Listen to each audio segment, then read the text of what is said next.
Hello, everybody, and welcome to my channel. Thank you so much for joining me. Thank you for your subscriptions.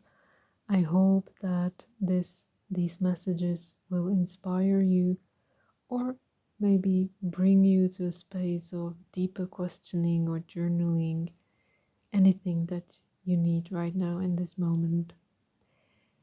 We have today the Knight of Swords, the Five of Pentacles, and the King of Cups. And again, I will try to explain the symbology of these cards. Take what you need. I hope you enjoy the story. Knight of Swords. Knight of Swords is like a wind. Knight of Swords is like this windy energy, this windy afternoon when the wind is blowing really strongly. It is an energy or a symbol of quick solutions or quick communication, but it doesn't mean that that communication is convenient. Knight of Swords, imagine it as someone who is reactive, very reactive, or maybe saying harsh words or looking for quick solutions. It is that type of maybe sometimes even stressful energy when you want to accomplish something and it's simply not working, and then you get agitated and you want to solve it even faster. That's type of energy. And then we have Five of Pentacles, which is the energy of hardship. It is usually connected with health issues or financial issues, with a lot of, it can be also a symbol of lack mentality or victimhood, or very dire life conditions when you find yourself in a place in very difficult life circumstances, like let's say that you are in a refugee camp or you have been sick for a very long time and it just took away all your resources. So it's usually like a dire situation or life challenges. And despite these cards being challenging on some level, despite the Five of Pentacles being challenging on some level, it is basically an invitation to discover about ourselves on a deeper level. Sometimes we need to learn to ask for help, which would be indicated specifically by the King of Cups. Sometimes it is harsh, it is way too difficult. It is a situation in that you can't make it by yourself, you need a helping hand. So it may be like one way how to look at these cards, how to look at this combination, that if the situation is heavy, if the situation is dire, if it is just really not working, sometimes we need to reach out to others and ask for help. Sometimes it is an invitation to look more inward and see, oh, how did I contribute to this situation? How did I contribute to this situation? And sometimes this question is very challenging because, for example, you may get angry and you may ask, how did I contribute to being in a war zone? Or how did I contribute to be hungry all the time when my land is destroyed and our country is destroyed? And but still, despite all of that, I would love to invite you to maybe see this collective perspective. That because we are not just individuals, we are also collective beings, and our countries have history. And usually all these difficulties are coming and stemming from one source, and that is usually fear, anger, violence, unforgiveness. And because so many people all around the world have been cultivating for a very long time, it has basically going with us as humanity for centuries. We have been cultivating wars, we have been cultivating aggression, like that seed within our consciousness. So now it is manifesting massively.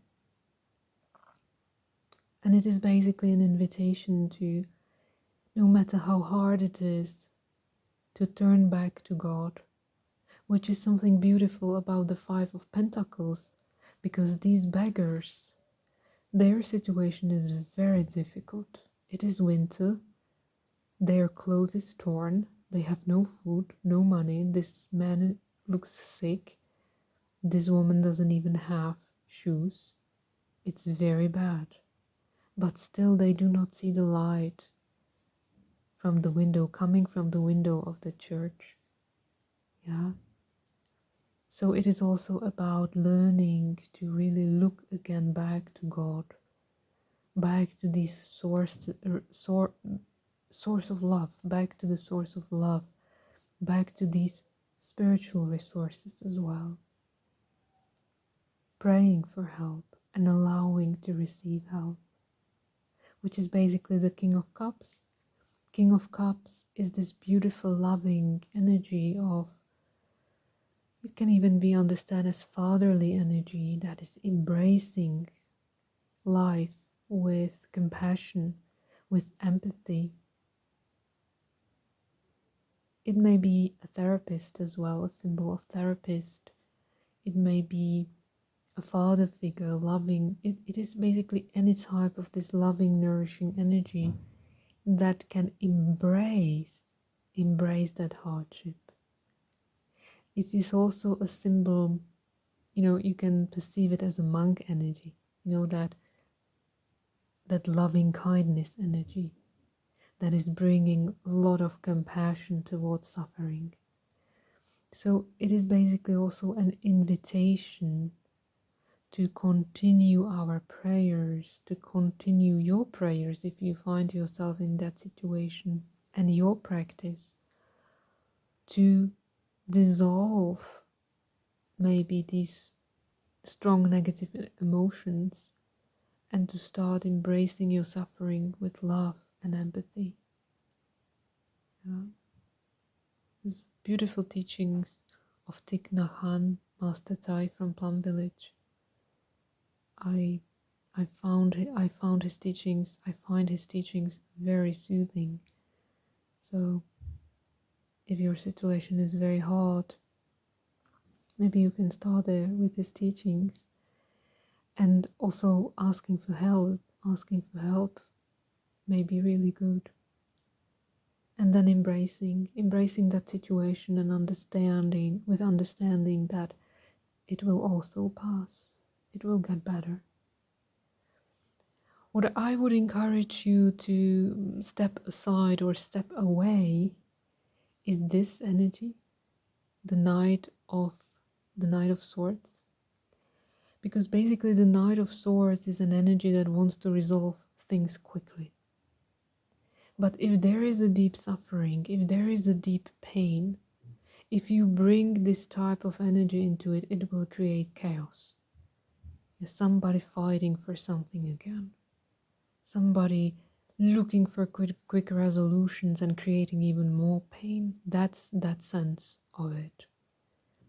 But very deep and profound suffering within us and hardship, it doesn't need Swords energy. Yeah, Swords energy will usually bring even more harm into that. More fighting, more arguing, more I want to solve it type of things.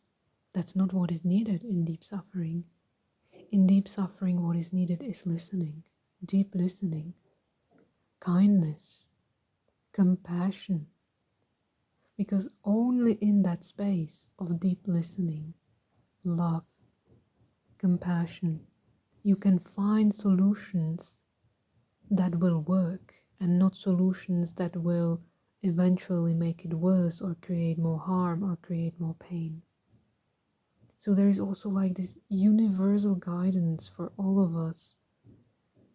And I do not know how this applies to your specific life circumstances, but this is basically also an invitation for all of us to build up and continue building up a capacity of compassion, capacity of deep listening, capacity of not trying to solve it quickly and fight for something, but sitting with it, embracing it, finding stability, and then from that space taking the right action.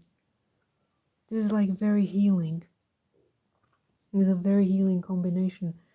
If you have a lot of suffering, the counterbalance is the King of Cups. A lot of compassion, a lot of love, a lot of nourishment.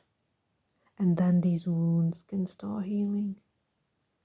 On the other hand, when you place into it somebody or an attitude of, okay, these people are suffering, let's do this action and that action, let's solve it quickly, let's be productive. Oh my gosh, most probably it will traumatize those people even more.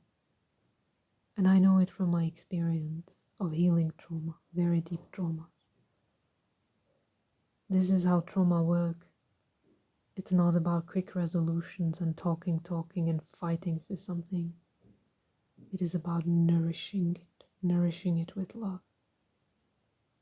And then that grip will start resolving itself and healing itself. It's like very profound message, and I hope that you find something inspiring in it. I would love to invite you to, if you do not know yet, to maybe read some books from Thich Nhat Hanh, or maybe do some meditations from Plum Village. Or if you are from different tradition, like Christian tradition, you can pray to Mother Mary, you can pray to God.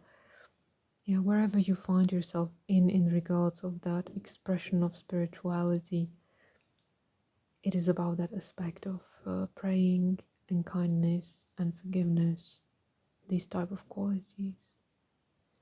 So thank you so much. Thank you so much for joining me. Thank you so much for your subscriptions. And I am looking forward to connect with you again soon.